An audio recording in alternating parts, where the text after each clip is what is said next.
A Halloween party in the West Coast during the 1990s was a moment in time when everything was just a little bit messier, a little less curated, and a whole lot more genuine. Picture it. Dim, moody lighting that barely did its job, mismatched couches dragged in from various garage sales or abandoned curbside finds, and a cheap fog machine still sputtering out the last of its fog juice like an asthmatic dragon. The air smells like rubber masks, synthetic fabric, and sugar. A group of teens lounges around in plastic costumes with brittle seams, sipping flat orange soda or watered-down root beer from paper cups decorated with bats, ghosts, or jack-o'-lanterns. The room pulses with sound from a battered stereo system, blasting a cassette mix that someone's older sibling painstakingly recorded from the radio over the course of a week. It's likely playing Monster Mash on repeat, maybe switching to Thriller, or even Somebody's Watching Me if the tape didn't get eaten mid-song. Someone's definitely in a half-decent Star Trek costume, possibly Captain Kirk or Spock, flashing a peace sign or attempting the Vulcan salute, with a soda in the other hand and a pair of dollar store antennae on their head. These were the golden days of DIY fun, of Halloween parties that were thrown together with zero budget and maximum heart. Nobody was obsessing over social media presence or aesthetic cohesion. Nobody had a ring light or was planning content. The most important thing was whether the music would keep playing or if someone had to fix the tape with a pencil. If someone had a disposable camera, it would get passed around and maybe yield 10 blurry, overexposed photos that would later live on someone's bulletin board or get stuck to the fridge with a pumpkin magnet. Halloween on the West Coast in the 1990s existed at the intersection of tradition and transformation. It was a cultural mashup where old-school neighborhood rituals met the growing force of teen-centric party culture. Young kids still roamed the streets at sunset, costumed up in store-bought masks or homemade capes, trick-or-treating through palm-lined suburbs, foggy coastal towns, and city blocks glowing with jack-o'-lanterns and porch lights. Pillowcases swung from their arms, heavy with candy and crumpled wrappers, the sound of sneakers on sidewalks echoing between houses. Parents lingered at the ends of driveways or followed at a slow pace, coffee in hand, chatting with neighbors and watching for mischief. But once the streetlights buzzed on and the sugar rush wore off, the little witches, superheroes, and skeletons turned in for the night. And that's when Halloween really came alive for the teens, especially in California, Oregon, and parts of Washington, where autumn weather was mild and dry. Halloween parties started after dark and kept going late into the night. Warm breezes carried the sound of laughter, music, and the occasional scream from someone being jump-scared by a friend in a cheap Michael Myers mask. Basement parties, garage gatherings, and backyard hangouts were the norm, and each had its own slightly chaotic charm. Decorations were a weird, wonderful mashup of dollar store finds, leftover Christmas lights, and whatever someone's parents would let them hang. Think plastic skeletons hung with fishing wire, bed sheets turned into makeshift ghosts, glow-in-the-dark stars from someone's bedroom ceiling repurposed for spooky ambiance, and a single black light that made everyone's teeth glow weirdly blue. The fog machine might work, or it might start coughing midway through, creating a sad little puff that drifted over the snack table. Costumes were just as unpredictable. Some kids went all out with vampire capes that had been hand-sewn by a parent, face paint that took hours to apply, or full-body superhero suits complete with props. Others showed up in wildly lazy or improvisational outfits, jeans, flannel, and some red makeup to say they were a zombie lumberjack, or a trench coat and sunglasses with a vague, I'm in the Matrix vibe. There was always that one kid who claimed to be dressed as a ghost of my former self, or a high schooler who died in 1983, which usually meant they forgot to bring a costume at all. But it didn't matter. The vibe was loose, fun, and completely free of pressure. The most iconic costume trends of the era? Pretty much anything that screamed pop culture loud enough to be heard over a boombox.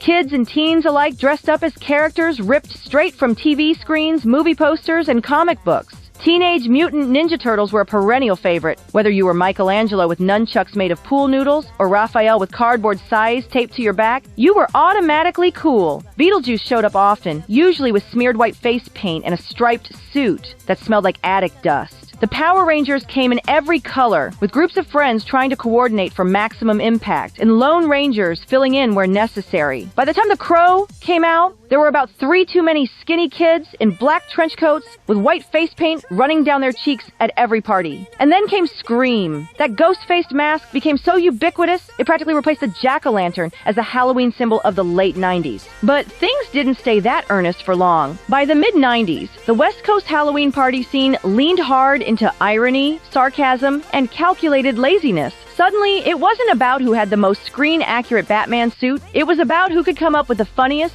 dumbest, or most last-minute idea. Some people would show up dressed as your mom, complete with a bathrobe, curlers, and a fake wine glass. Others would throw on a hoodie, dark circles under their eyes, and a blank stare, and call themselves a tired student, which hit a little too close to home for most of the guests.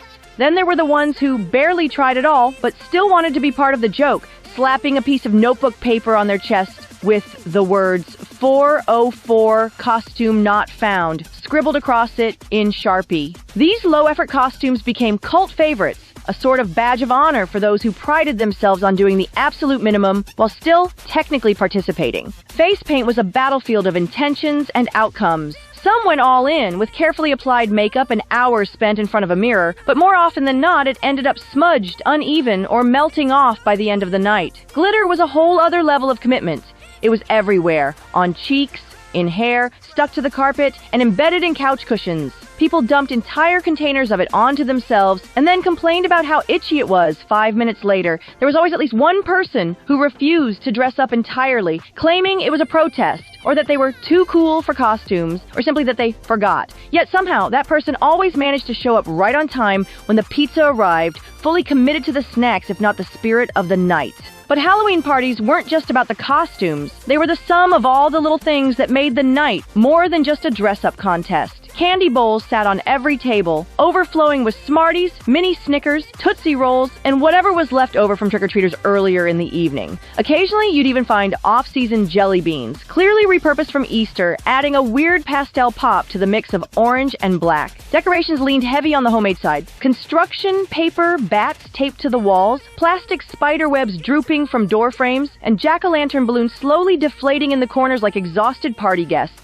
Games were simple, chaotic, and fiercely competitive in the way only bored teenagers can manage. Apple bobbing always sounded more fun than it actually was. No one wanted to ruin their makeup or stick their face into a bucket of lukewarm water, but someone always dared someone else, and the whole thing would spiral from there. Ouija boards were passed around like sacred relics, with everyone insisting they didn't believe in it while secretly hoping something creepy would happen. And the horror movie marathons were less about watching the film and more about roasting it, making jokes during every serious moment and jumping on purpose just to make someone else scream. If anyone brought a camcorder, and someone always brought a camcorder, it turned into an instant, low-budget horror film. Think Blair Witch by way of suburban California, ending in shaky footage of someone running into a lawn chair while yelling, "It's behind us!" and dropping the camera in the grass.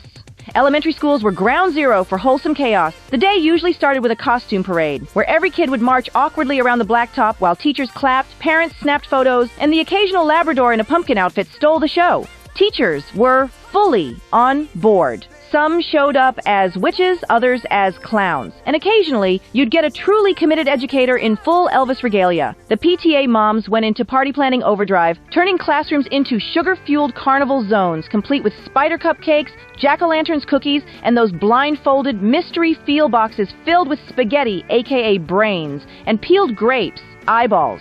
Parents who could sew were revered, often outshining Party City with homemade magic. You weren't just Luke Skywalker, you were Mom's Luke Skywalker, rocking a baseball helmet turned X-Wing pilot headgear, ski goggles and all. There was a pride in cobbling costumes together from whatever was lying around the garage. It was the era of creative hustle, and glue guns were basically family heirlooms.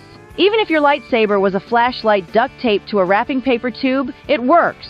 By middle school, the tone shifted. Halloween was still a big deal, but now it was about showing up in a costume cool enough to earn you respect, without breaking the school's no masks, no weapons, and definitely no blood rules. Kids bent those rules anyway. You'd see fake vampire fangs snuck into math class, white face paint carefully wiped off before PE, and the occasional Ghostface mask stuffed in a backpack, just in case.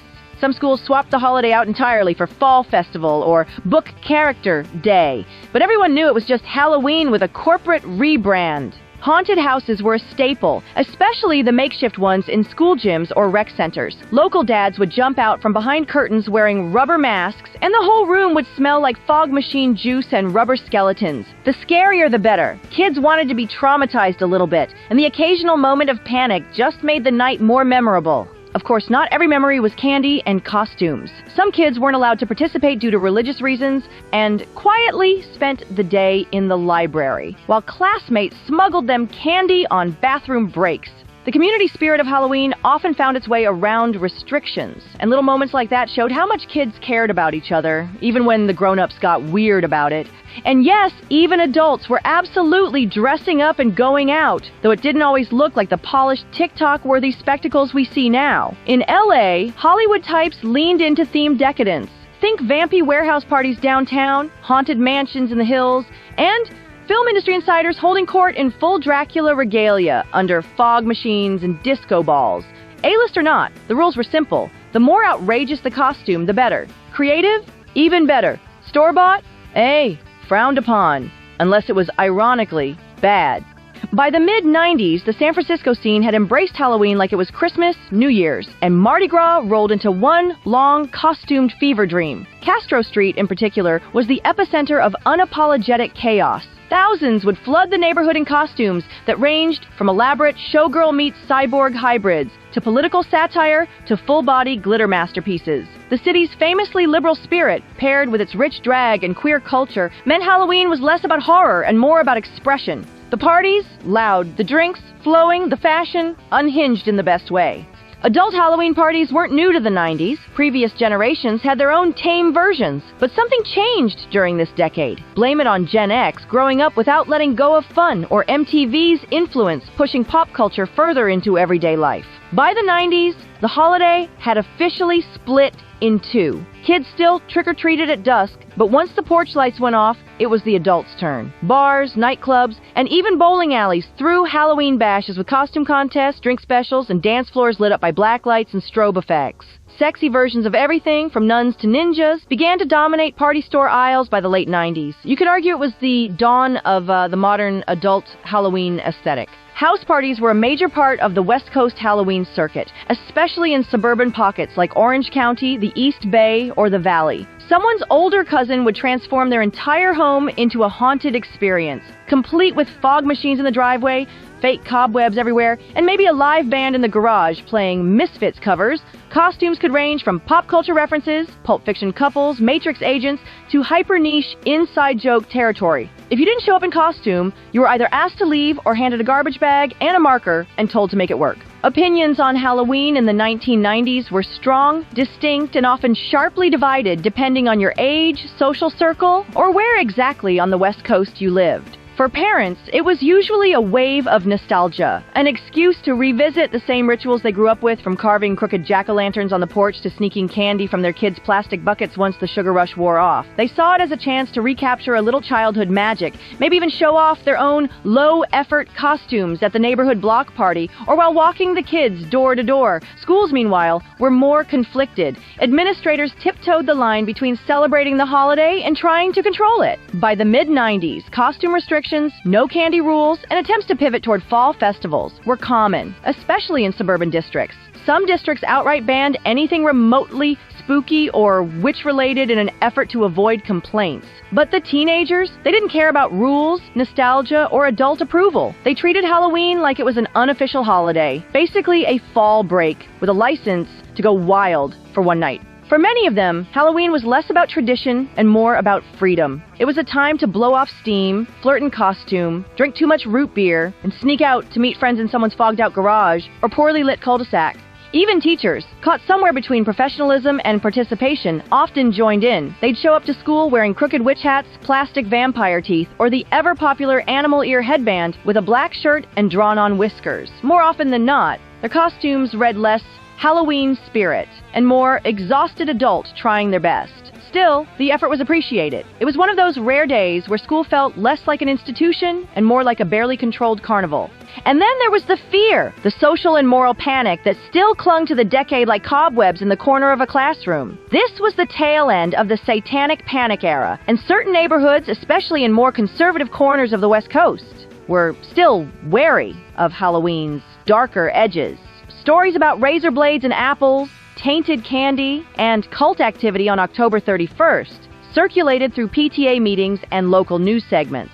Some towns responded by organizing safe alternatives like mall trick-or-treating or harvest carnivals at churches. Others just encouraged parents to keep their kids inside after sunset. But the kids weren't buying it. They rolled their eyes, snuck out anyway, and went harder just to push back against the rising tide of adult paranoia. They kept Halloween weird. They kept it loud. They made it their own, with thrift store costumes, pranks that walked the line between clever and criminal, and a stubborn belief that Halloween was meant to be messy, unpredictable, and fun. Even now, decades later, when you stumble across a grainy snapshot of a basement party or front yard photo from Halloween 94 or 96, it's not just an image, it's a full sensory flashback. You can almost hear the dial-up modem screeching in the background from someone's upstairs bedroom, smell the burnt pumpkin seeds from an overbaked tray, feel the stickiness of a lollipop melting into a pocket, and hear a kid shout, "Turn off the lights, it's not scary if we can see everything." There's probably a strobe light going off for no reason, some glitchy Halloween mix playing from a boombox, and at least one person trying to stay in character despite their werewolf mask slowly sliding off.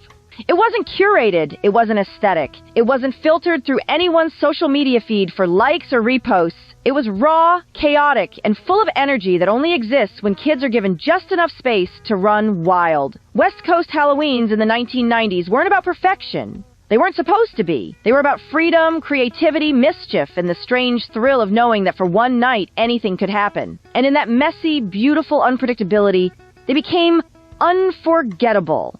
Etched into memory, not for how good they looked, but for how alive they felt.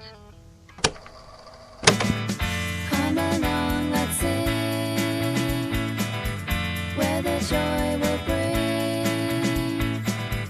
Tune into the beat, feel the magic, it's true. Channel 199X, we're here just for you.